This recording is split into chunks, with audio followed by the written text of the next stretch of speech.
c'est Jess et bienvenue aujourd'hui sur ma chaîne pour une nouvelle vidéo BookTok. Et aujourd'hui je vais te parler d'une saga. Mes aïeux, c'est une saga qui m'a fait vivre des émotions de fou. Et il s'agit de la saga Effet de vague de Jana Rose, publiée aux éditions Addictive. Alors c'est des achats du salon du livre, je ne sais pas trop pourquoi.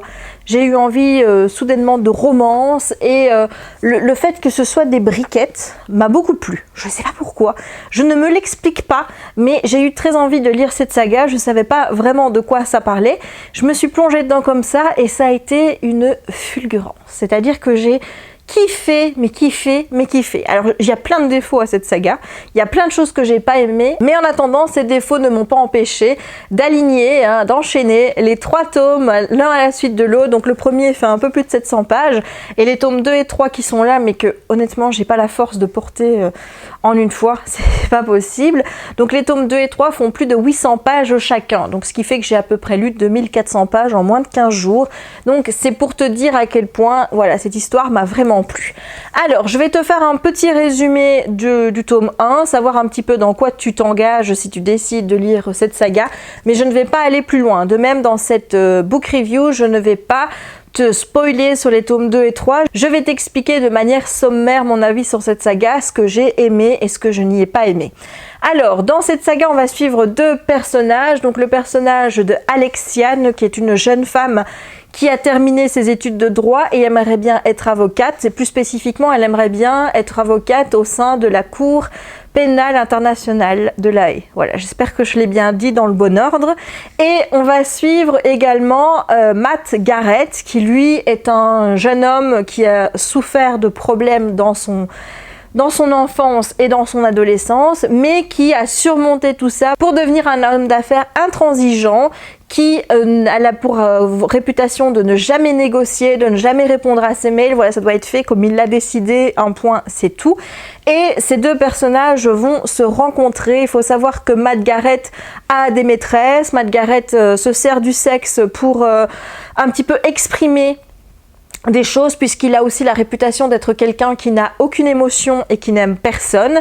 Et donc il va rencontrer Alexiane et ils vont convenir de passer juste une nuit ensemble et c'est tout. Sauf que le lendemain de cette nuit, Alexiane, en examinant le tatouage sur le dos de notre ami Matt, va comprendre une partie de son passé, vraiment une toute infime partie, et lui va se sentir piégé, va se sentir apeuré par cette révélation, et il ne va pas laisser partir Alexiane et ils vont s'engager dans une relation beaucoup plus longue avec de multiples rebondissements. Pour le résumer, je ne t'en dis pas plus que ça, mais il faut déjà que tu saches une chose, c'est que ce livre, ce n'est pas qu'une simple romance où tu vas juste avoir un couple qui va décider de se quitter, de se remettre ensemble, qui va surmonter à diverses reprises des grosses difficultés dans leur relation de couple. C'est beaucoup plus que ça. Il y a une partie thriller dans ce roman qui m'a vraiment séduite, et à vrai dire, mais j'étais à fond dedans. J'étais à fond dans cette partie thriller. Je voulais vraiment savoir ce qui allait se passer, comment les choses allaient s'arranger. Il y a des choses que je sentais venir. Je me dis, ouh, je sens que ça va se passer, mais je me dis, ouais, mais c'est pas possible parce que elle fait ça. Et puis l'auteur arrivait à amener la chose que j'imaginais d'une façon totalement improbable, quelque chose que je n'avais absolument pas vu venir. Donc le côté thriller est absolument bien maîtrisé. C'est ça vraiment qui m'a fait lire ces 3 tomes l'un à la suite de l'autre, c'est que j'étais complètement plongée dans l'histoire. Il y avait des cliffhangers à chaque fin de tome qui me donnaient envie de lire tout de suite la suite, ce qui fait qu'en lisant le tome 1, j'ai directement acheté le tome 2 et j'ai même acheté le tome 3. J'ai même paniqué parce que le tome 3 est arrivé juste quand je finissais le tome 2, et j'avais peur en fait qu'il arrive en retard et que je me retrouve un jour sans lecture. Ça aurait été la catastrophe, tu vois. Non, il fallait que j'ai le livre, surtout que le cliffhanger du tome 2, mes aïeux, mais c'est quelque chose, c'est la folie.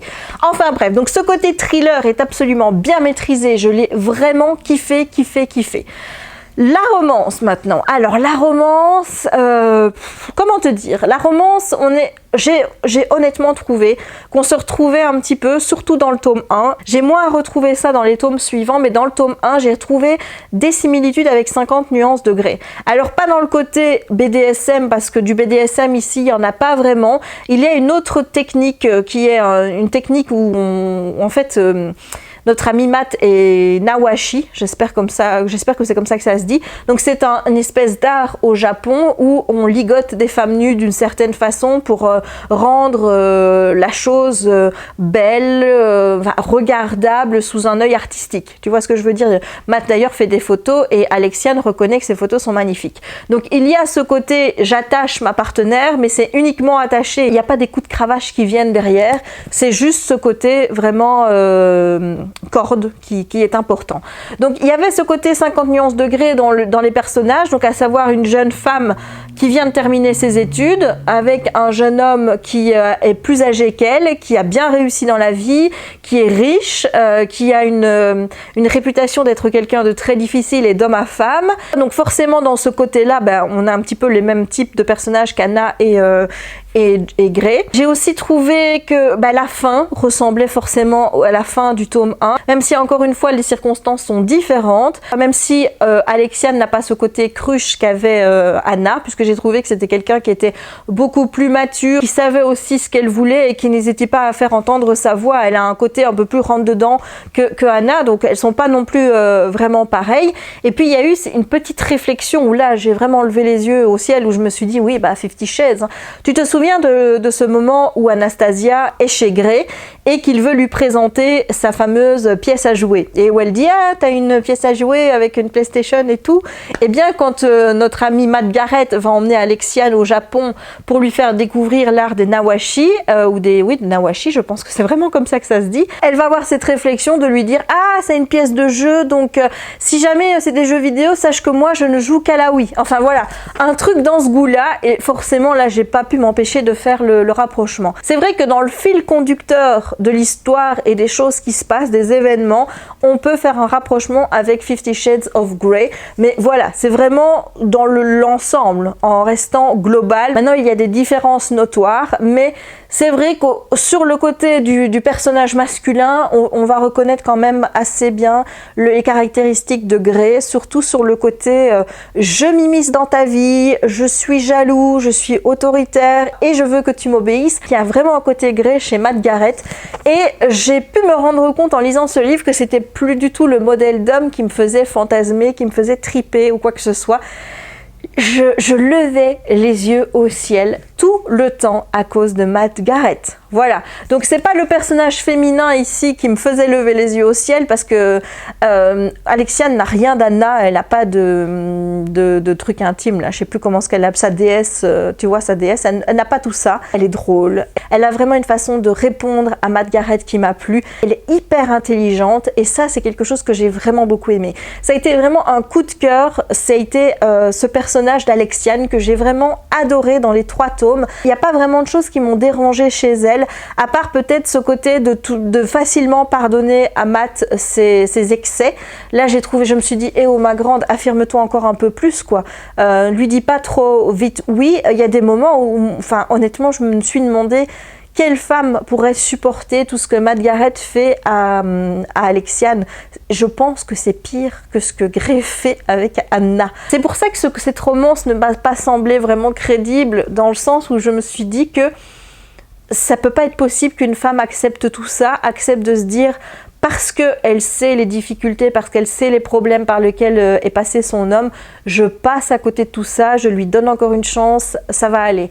Non, moi clairement, à la place d'Alexiane, à un moment donné, je me serais barrée en courant, quoi, clairement. Il y a des choses que fait Matt Garrett dans ce livre, c'est juste pas possible, et c'est vrai que ça m'a vachement énervée. Si tu veux quelques petits exemples de choses qui m'agaçaient vraiment chez Matt Garrett, déjà, en début de saison 2, on va dire que leur relation n'est pas au beau fixe. Eh bien, à chaque fois qu'on téléphonait pour essayer de pour demander des recommandations pour Alexiane, savoir si elle était compétente, etc. Il répondait oui, oui, oui, mais il interdisait aux gens de l'embaucher. Voilà, donc ça déjà, moi, c'est quelque chose que je ne peux pas accepter, c'est que quelqu'un te mette des bâtons dans les roues comme ça dans ta vie professionnelle, alors que lui n'a aucun problème. Je veux dire, lui, avoir de l'argent pour vivre, c'est pas un problème pour lui, alors que Alexiane, c'était pas du tout la même chose. Et ça m'a vraiment, vraiment agacée. Le fait qu'il lui cache des documents importants, jusqu'au moment où il dit bon, c'est le moment que je lui montre, alors que pour moi il aurait dû lui montrer ces documents beaucoup plus tôt, et déjà ces documents là n'auraient jamais eu lieu d'être. Quand j'ai eu connaissance de ces documents-là en même temps qu'Alexiane, honnêtement, j'étais tellement énervée, tellement fâchée, que j'ai failli reposer le livre pour ne plus le rouvrir après. Tellement ça m'a mis les nerfs et je me suis dit, là, on a atteint le sommet Matt Garrett, moi, je ne peux plus. C'est pas possible, ça devenait trop lourd. Même pour moi, en tant que lectrice, le comportement de Matt, son côté tu m'appartiens, tu es à moi, son côté jaloux, son côté je veux tout contrôler, ça devenait trop fort. Même pour moi en tant que lectrice, qui n'était pas Alexiane, qui n'était pas sa petite copine, c'était beaucoup trop pour moi, voilà, c'était trop lourd à supporter. Le fait qu'il mette son portable sur surveillance, qu'il reçoive copie de ses mails, toute cette ingérence dans la vie privée d'Alexiane, ça m'a vraiment gavée. C'est le genre de choses que je ne peux pas accepter et qui ne me fait pas triper. Aussi beau petit l'être, aussi riche petit l'être, non, il n'y a rien qui admette qu'on puisse avoir un comportement comme ça. D'un autre côté, Matt Garrett a beau être cet individu détestable, j'ai envie de dire, il y avait quand même des bons côtés par rapport au personnage, c'est-à-dire que lui a une forte évolution du tome 1 au tome 3. On voit quand même la bonne influence que Alexiane a sur lui, sur la manière de se comporter. On sent quand même qu'il y a du changement qui s'opère petit à petit. Et bon, ça c'est une bonne chose, parce que c'est vrai qu'à la fin du tome 3, quand on regarde avec le début du tome 1, on se dit qu'on n'a plus le même homme, quoi. Donc ça, c'est une très bonne chose. Ce que j'ai bien aimé aussi, c'est le fait qu'il est assez philanthrope, dans le sens où il a vécu des choses dans son passé qui l'ont traumatisé. Il y a des choses qui ne se pardonnent pas qu'il a fait dans ce passé quand il était adolescent, et pour essayer de se rattraper, en fait, de s'amender, eh bien il va avoir une association pour essayer d'aider les gens en Afrique. Donc ça, c'est quelque chose que j'ai vraiment beaucoup aimé, ce côté philanthrope. Il y a des choses qui m'ont plu chez le personnage, même si voilà, le gros du personnage, je n'aimais pas. Et ce que j'aimais bien, c'est qu'il avait un chien qui s'appelait Sex. Voilà, ça m'a fait beaucoup rire. Comme quoi, parfois, un détail peut tout changer. Mais donc, c'est vrai que la relation, j'ai aimé la voir évoluer, j'ai aimé la voir grandir et tout. À la fin du roman, tu te dis que c'est une belle histoire, ça c'est sûr, mais vu tout ce qui s'est passé, moi, par moment, je trouvais que c'était pas très crédible, parce que je me dis, mais quelle femme aurait été jusque ça pour pouvoir garder son homme, pour pouvoir aller dans son délire, en quelque sorte. Même si j'ai été choquée par certaines choses, force est finalement de constater que l'auteur ne fait pas les choses pour rien, parce qu'elle te met des choses où tu te dis non, c'est impensable que quelqu'un pense à faire des trucs pareils dans la vraie vie, et finalement tu vois que même ces choses-là qui te disent sont complètement inutiles et complètement folles, à un moment donné, ça a son utilité dans l'histoire. Donc finalement, t'arrives à un point où tu peux même pas vouloir à Matt d'avoir fait ça, parce que finalement, s'il n'avait pas fait ça, peut-être qu'il serait arrivé quelque chose de grave à Alexiane. Donc moi, honnêtement, c'est ça que j'ai trouvé absolument fabuleux dans ce roman, c'est que l'auteur m'a fait lever les yeux au ciel avec ce personnage qui était pour moi très difficile à apprécier, et que pour finir, j'ai quand même réussi à apprécier par certains autres aspects de sa personnalité, et que même les choses où je me suis dit aucune femme n'accepterait ça, ça va trop loin, on va beaucoup trop loin, au final, ça avait quand même son utilité dans le récit, et tu te dis finalement heureusement qu'il l'avait fait. Donc voilà, c'est le côté un petit peu paradoxal du truc, c'est que tu reviens à penser une chose et son contraire. Donc ça, c'est quand même assez royal, je dois dire. Ce que j'ai aussi beaucoup aimé, c'est le fait que le livre soit extrêmement documenté, que ce soit sur le sujet de la finance, que ce soit sur les points de droit que l'auteur aborde. Il est notamment question de filiation. Eh bien, j'ai adoré la manière dont c'était abordé, la manière dont l'auteur s'est renseigné sur ces points-là qui sont véridiques. Pas croire, mais j'ai eu aussi des moments de doute, parce qu'à un moment donné, j'ai vu que les actes, notamment des actes de vente, étaient faits par avocat. Et moi je suis là, je dis ah, elle a fait une erreur, c'est chez un notaire qu'on fait tout ça. Et avant de tourner cette vidéo, et alors que j'étais en train de lire, je me suis dit je vais quand même vérifier. Et j'ai vu que le rôle du notaire aux États-Unis n'était pas le même que ici. L'auteur était extrêmement bien documenté et elle l'était sur tous les points qu'elle abordait dans son récit. À un moment donné, on part au Kivu. Moi, c'est une région du monde que je ne connaissais pas. L'univers des Nawashi que je ne connaissais absolument pas. Le sang bombay. Alors, est-ce que tu as déjà entendu parler du sang bombay? Ben non, moi je connaissais pas du tout.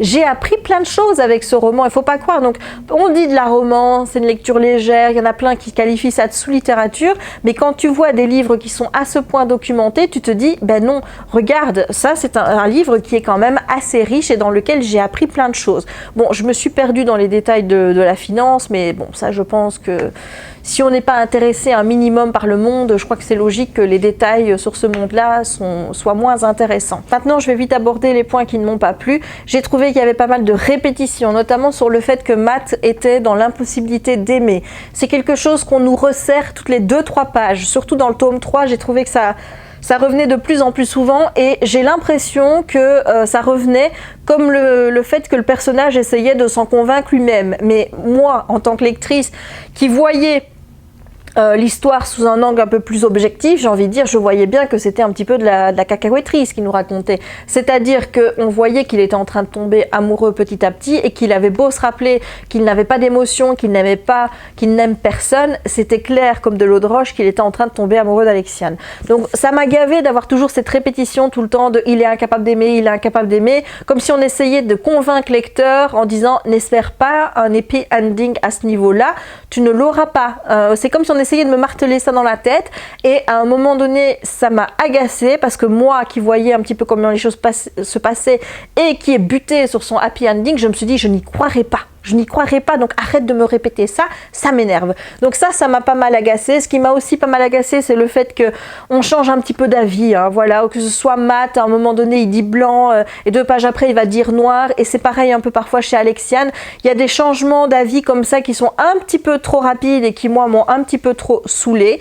Il y a aussi des questions qui restent sans réponse à la fin, notamment par rapport aux personnages secondaires. C'est-à-dire qu'il y a vraiment une partie suspense qui se met en place à la fin du récit où là, les 100 dernières pages, moi je te les ai bouffées. J'arrivais même plus à rester calme, à rester assis. J'avais envie de tourner autour de la table. C'est ce que je fais quand je suis stressée. Donc à la fin, de pas savoir ce qui allait se passer par rapport à ces 2 personnages-là, notamment le personnage de Leila qui est donc la meilleure amie d'Alexiane, et Lizzie qui est la demi-sœur de Matt, il y a des révélations qui sont faites qui les concernent et on ne sait pas du tout comment elles réagissent. Voilà.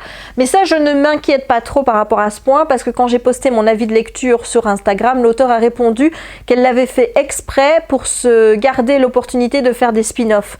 Donc voilà, sachant qu'il peut y avoir une suite avec ces personnages-là et que donc j'aurai des réponses à mes questions, bah, je considère pas ça comme un véritable défaut que cette fin soit restée ouverte et sans réponse par rapport à Leila et à Lizzie si d'autres livres sont prévus. Voilà, ça ce sont les choses qui m'ont énervée, mais grosso modo, malgré tout ce qui m'a agacé, malgré le comportement de Matt que je n'ai pas supporté, le côté un petit peu trop Christian Grey et même plus loin de ce personnage-là, j'ai vraiment kiffé. D'ailleurs le tome 2 je l'ai mis en coup de cœur parce que la fin c'était vraiment trop quoi. La fin j'en pouvais plus et c'est là que heureusement j'avais le tome 3 direct dans mes mains pour pouvoir enchaîner parce que si je ne l'avais pas eu je crois que je me serais arraché les cheveux. Comme si c'était quelque chose que je pouvais me permettre de faire, n'est-ce pas? Malgré tous les défauts qu'il y a, je ne peux pas te dire que je n'ai pas aimé l'histoire, que quoi que ce soit dans ce goût-là, parce que j'ai complètement kiffé. La preuve est, j'ai mis 4 sur 5 au premier tome, j'ai mis 5 sur 5 avec coup de cœur sur le deuxième, et j'ai mis 5 sur 5 sur le troisième. Donc malgré tout ce qui m'a agacé, malgré que j'ai levé les yeux 1 million de fois, j'ai kiffé, j'ai adoré la partie thriller, j'ai aimé qu'on ait 2 points de vue, c'est-à-dire des chapitres écrits sous le point de vue d'Alexiane et des chapitres écrits sous le point de vue de Matt. Parfois il y a son frère Rob, un chapitre qui est écrit sous la narration de Rob, puis un autre ce sera sur Karim, un ami d'Alex qui est aussi le frère de Leila. Bon, honnêtement ce chapitre là ce n'est pas celui que j'ai préféré parce que Car était un personnage que j'aimais bien, pas plus que ça, mais de voir comment il considérait les femmes comme de simples marchandises, ça m'a un petit peu légèrement agacée. Voilà, donc comme quoi parfois d'avoir une narration sous un personnage particulier, c'est pas une bonne chose parce que l'image de lui qu'on a, bah, tout de suite devient beaucoup plus négative. Mais j'ai vraiment kiffé cette histoire et c'est vrai que les personnages me hantent encore et j'ai vraiment été habitée par eux pendant ces 15 jours où j'ai lu les bouquins et c'est pas exclu que je les relise parce que j'ai vraiment adoré. Donc oui, il y a plein de défauts. Au niveau de l'écriture, elle est juste magnifique. J'ai adoré. C'est un texte qui est bien construit. C'est un texte qui est hyper riche, qui est hyper travaillé. Et oui, on lève les yeux au ciel, mais au final, c'est pas grave parce qu'on passe un super moment avec des personnages hauts en couleur. Moi, j'avais envie de savoir, j'avais envie de tourner les pages pour savoir ce qui allait se passer. Ça peut paraître être des briques, mais finalement, ça se lit super vite alors que bon, c'est pas non plus, tu vois, écrit très gros à l'intérieur. Donc je te conseille vraiment cette saga si tu aimes les romances avec ce type de personnage. Si honnêtement c'est pas ta came, bah, passe ton tour parce que tu vas pas te faire du mal pour rien. Voilà. Et bien voilà, j'en ai terminé avec ce BookTok sur Effet de vague, la saga complète. J'espère qu'il t'aura plu. Si c'est le cas, n'hésite pas à me laisser un petit pouce en l'air pour m'encourager à faire plus de vidéos et surtout à monter toutes celles que je dois encore monter. N'hésite pas non plus à me dire en commentaire si tu as envie de lire cette saga, si j'ai réussi à te convaincre que malgré tous ses défauts, c'est une romance qui est vraiment chouette à lire. N'hésite pas à me dire ton avis sur cette saga si tu l'as déjà lue. Est-ce que tu as autant aimé que moi? Est-ce qu'au contraire tu n'as pas aimé du tout? J'attends ton avis en commentaire afin qu'on puisse en discuter. Et bien sûr, n'oublie pas de t'abonner si ce n'est pas encore fait pour ne manquer aucune de mes prochaines vidéos. Il ne me reste donc plus qu'à te souhaiter une bonne journée ou une bonne soirée suivant le moment où tu regarderas cette vidéo et à te dire à très bientôt pour de nouvelles aventures livresques ou pas. Ciao!